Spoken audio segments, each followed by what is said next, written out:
Let's do a little experiment in association, shall we? I'm going to list off a series of words, and I want you to tell me what they all have in common. Are you ready? Here goes.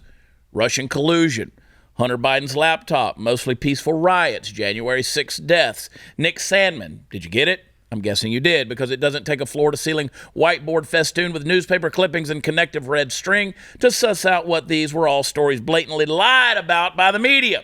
But it's nice to have these things codified in ways that we can point to for purposes not only of explanation, but of explication.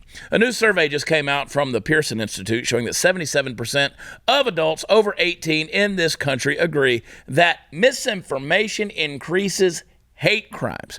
73% say that at the very least, misinformation increases extreme political views. Now, on its face, you could perhaps accept that statement without even having to really think about it. But let's think about it for a minute anyway, because this kind of thing doesn't only produce extreme political views on one side. On the right, that kind of thing pushes us further and further away from the conversation, because we tend to feel that nothing coming from anyone who agrees with us is or ever will be accurately reported on, and we're not wrong about that.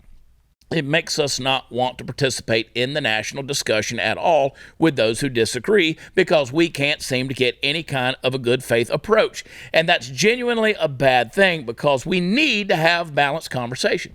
If you think that you should be getting all of your political opinions only from someone like me, you need to branch out and take on a wider array of opinions before you make up your mind. It's absolutely necessary to the process of critical thinking that we listen to and consider the opinions of those with whom we disagree.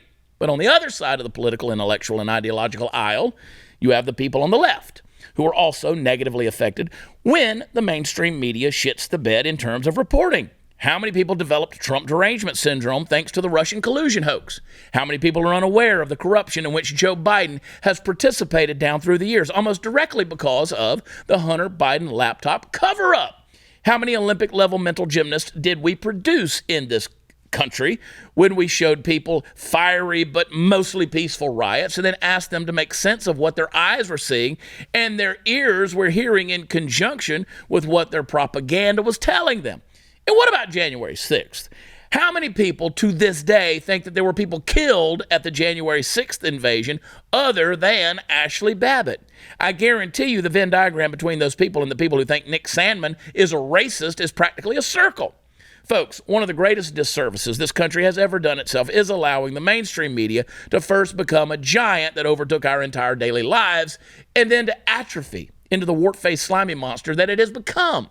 It's not good for us psychologically in so many ways, and it has the added detracting factor of activating the lemming gene in so very many of us. We've got to rise above living in an intellectual milieu that allows us to absorb news and automatically take it at face value from the source. They're never going to do better, at least in their current incarnation. It's up to us, folks. Well said. Well said. What? Did you just tell yourself well said? Well said. Well spoken. That's the truth. Listen. Yes? Listen. I have people who want to just blow me up with all this craziness. You know, here's the thing. So you go back to your deal about exposing the drag queens with the kids there, right? Mm-hmm. And the people on Twitter, they want to come out because they've been told that the right just hates everybody. Right. We just hate everybody. And you're phobic.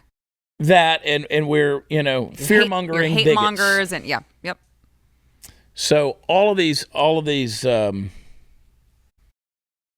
different deals, they try to justify it, right? Mm-hmm. So somebody sent me a deal. It's a troll on Twitter who said that your event that you videoed that now has gotten national coverage, said it was a ticketed event.